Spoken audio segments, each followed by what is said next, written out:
Bismillahirrahmanirrahim. Assalamualaikum warahmatullahi wabarakatuh. Waalaikumsalam warahmatullahi. Alhamdulillah, kita pada pagi hari ini bisa berjumpa kembali. Taklim subuh kita insyaallah diberkahi oleh Allah Subhanahu wa taala. Niatkan kita taklim lillah dan i'tikaf di dalam masjid. Niatkan i'tikaf di dalam masjid. Dikemukakan di dalam satu hadis, ya. Bismillahirrahmanirrahim. An Ibni Umar radhiyallahu anhuma qala ataitun nabiyya sallallahu alaihi wasallam asyara asyaratin faqama rajulun minal ansari faqala man aqyasun nas wa ahzamun nas qala aksaruhum zikran lil mauti wa aksaruhum isti'dadan lil maut ulaika al aqyas zahabu bisyarafid dunya wa karamatil akhirah. Rawahu At-Tabrani bi isnadi hasan. Jadi ini hadis bercerita tentang pertanyaan seseorang kepada Kanjeng Nabi tentang siapakah orang yang paling pintar di antara manusia. Qala ataitun nabiyya sallallahu alaihi wasallam an Umar radhiyallahu anhuma dari Ibni Umar radhiyallahu anhuma. Mudah-mudahan Allah ridho kepada keduanya, baik kepada Ibnu Umar maupun kepada Umar. Kalau enggak salah ini adalah anaknya Umar bin Khattab, kalau enggak salah. Ya. Mudah-mudahan ridho kepada keduanya Allah, baik kepada Ibnu Umar maupun kepada Umar. Qala ataitun nabiyya sallallahu alaihi wasallam. Beliau berkata, aku mendatangi Nabi sallallahu alaihi wasallam, di mana saat itu Nabi berkumpul dengan para sahabat-sahabat terkemuka. Ya, berkumpul dengan para sahabat-sahabat terkemuka. Faqama rajulun minal ansari, maka berdirilah seorang laki-laki dari kelompok Ansor. Kelompok Ansor itu adalah kelompok orang-orang yang menolong ketika terjadi hijrah Nabi dan para sahabat Nabi. Kalau orang yang hijrah dinamai muhajirin. Orang Madinah yang menerima mereka disebut dengan orang Ansar. Faqama rajulun minal ansari, maka berdirilah seorang laki-laki dari golongan Ansar. Faqala, lalu laki-laki itu berkata, man aqyasun nas wa ahzamun nas. Siapakah yang paling pintar daripada manusia? Siapakah yang paling cerdas otaknya daripada manusia? Jadi sahabat Ansor ini bertanya kepada Kanjeng Nabi, ya Rasulullah, siapakah orang yang paling pintar? Siapakah orang yang paling cerdas? Ya. Qala, maka Rasulullah bersabda, aksaruhum zikran lil mauti wa aksaruhum isti'dadan lil maut. Yaitu orang yang paling cerdas atau paling pintar daripada manusia adalah aksaruhum, yang paling banyak di antara mereka, yang paling banyak daripada mereka zikran lil maut, mengingat akan mati. Ya. wa aksaruhum isti'dadan lil maut, dan yang paling banyak daripada mereka bekal, mempunyai bekal lil maut untuk mati. Ulaika al aqyasu. Nah, mereka itu adalah orang yang paling pintar. Orang-orang yang model begitu, yang ingat akan mati dan yang paling banyak perbekalannya untuk mati, itulah orang yang paling cerdas. Itulah orang yang paling pintar. Zahabu bisyarafid dunya wa karomatil akhirah. Dan insyaallah orang yang model begitu akan mendapatkan kemuliaan di dunia dan kehormatan di akhirat. Hadis riwayat Imam Tabrani. Jadi itu tuh Kong, semakin kita banyak mengingat akan mati, dan juga semakin banyak kita memiliki perbekalan untuk kematian, maka orang itu adalah orang yang paling pintar. Jadi bukan hanya sekedar ingat doang mati, bukan hanya sekedar ingat mati doang, tapi juga dia harus memiliki orang yang paling banyak perbekalannya dalam rangka menghadapi mati. Kemudian wa'an Ibni Umar radhiyallahu anhuma qala Rasulullah sallallahu alaihi wasallam aksiru min zikri hazimil lazati ay al-maut. Rawahu Tabrani bi isnadi hasan. Sama ini diriwayatkan dari Imam Tabrani dengan sanad yang baik. Dengan sanad yang baik. Sama dua-duanya ini bicara tentang kematian.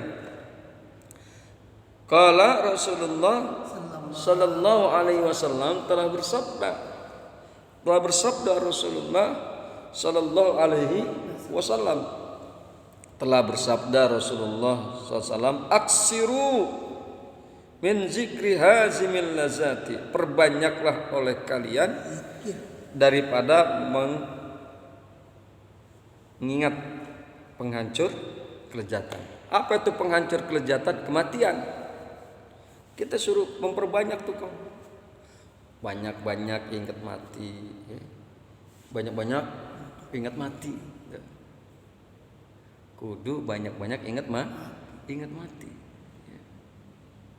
Itulah orang yang paling cerdas, orang yang paling pintar. Tapi bukan hanya sekedar ingat mati doang, dia juga harus dibarengi dengan memperbanyak memiliki perbekalan dalam rangka menghadapi kematian. Perbekalan apa?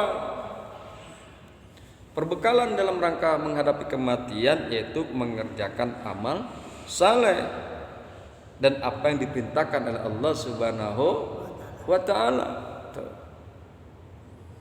Mengerjakan amal saleh dan mengerjakan apa yang diperintahkan oleh Allah Subhanahu wa taala. Itu harus diperbanyak. Salatnya diperbanyak. Jangan entot-embol. Hari ini sholat, besok kagak. Jangan sampai begitu. Hari ini sholat subuh, zuhur kagak. Jangan sampai begitu juga. Ya, sholat dilaksanakan, sedekah diperbanyak, zakat dikerjakan, puasa dan lain sebagainya. Nah, itulah perbekalan dalam rangka kita menghadapi kematian. Ya, perbekalan dalam rangka menghadapi kematian. Zikri hazimil lazati, aksiru min zikri hazimil lazati ay al mauti. Perbanyaklah oleh kalian daripada mengingat penghancur kelezatan. Apa itu penghancur kelezatan? Yaitu kematian. Ya. Kalau kita mengerjakan kenikmatan dunia, penghancur kenikmatan dunia, ya, maka kematianlah putus sudah. Ya Kong ya. Jadi penghancur kelezatan itu adalah kematian. Putus semua udah perkara dunia. Kita udah tidak lagi bisa menikmati kelezatan-kelezatan dunia. Kita yang namanya meninggal mati nggak bisa makan lagi.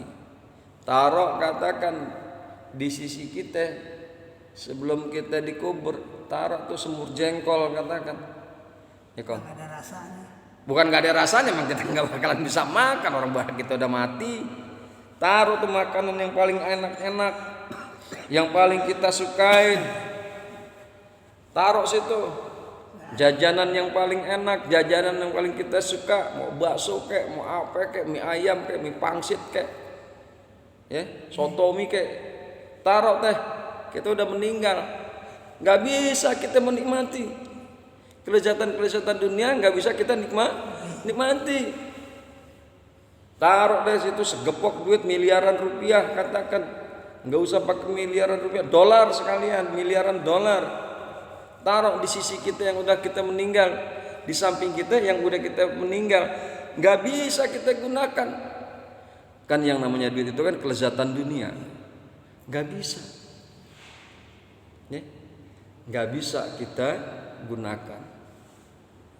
Nah, kita disuruh perbanyak oleh Allah, perbanyaklah oleh kalian akan penghancur kelezatan. Perbanyaklah oleh kalian akan mati. Banyak sekali keuntungan dan manfaat kalau kita memang mengingat akan kematian. Pertama, dengan kita mengingat mati, keuntungannya adalah bekerja dengan giat dan gesit untuk keluarga yang akan ditinggalkannya.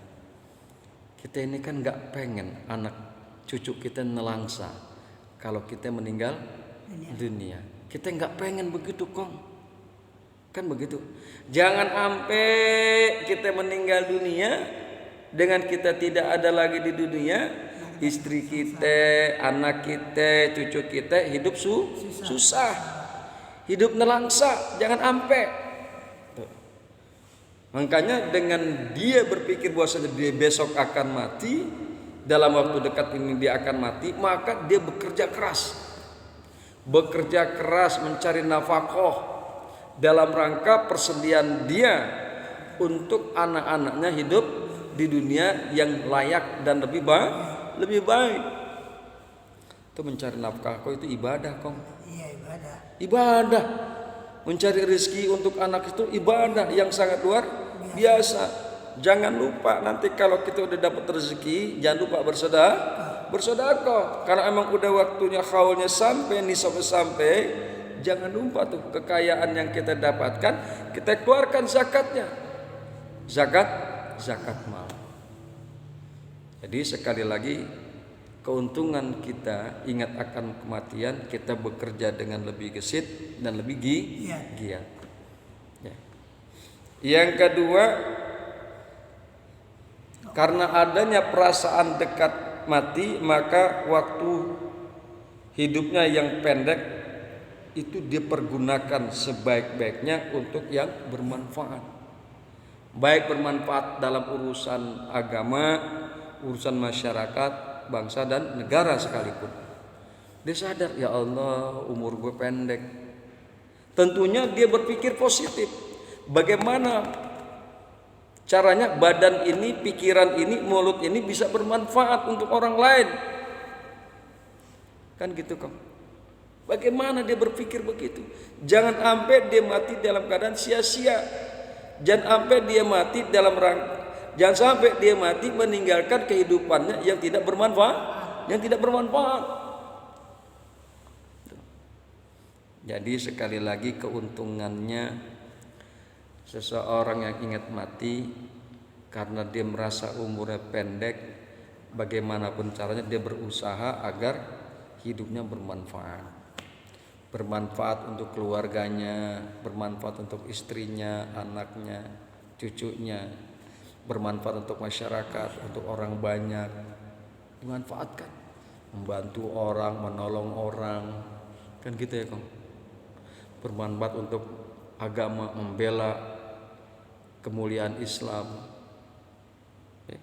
membela bagaimana caranya agar Islam ini bisa tegak. Dia berperang pun berperang karena Allah. Dia berperang pun berperang karena agama, bukan karena yang lain. Itu Om ya. Kemudian kita kalau ngomong begini aja kurang enak katanya. Kurang mengena. Cara yang praktis untuk kita bisa mengingat kematian adalah sering-sering menjenguk orang yang sakit. Sering-sering menjenguk orang yang sakit. Kalau ada orang sakit, siapa juga yang sakit, kita besuk, kita jenguk. Apalagi yang sakit itu adalah kerabat kita. Kan gitu kan. Apalagi yang sakit itu adalah kerabat kita. Kemudian sering mendatangkan orang yang dalam keadaan sakratul maut. Kan gitu. Sering kau nemuin orang dalam keadaan sakratul maut. Itu adalah momen yang sangat luar biasa, bahwasanya kita mengingatkan kita akan kematian. Kenapa? Ya itu dia. Betapa dahsyatnya sakratul maut. Sehingga dengan orang sering-sering mendapati atau menghadiri atau mendatangi orang dalam sakratul maut, bisa jadi keadaan dia itu akan berbalik ke kita. Ya Allah, hari ini si fulan sakratul maut, bisa jadi besok saya. Kemudian juga sering mengurus orang-orang yang meninggal, mulasara jenazah.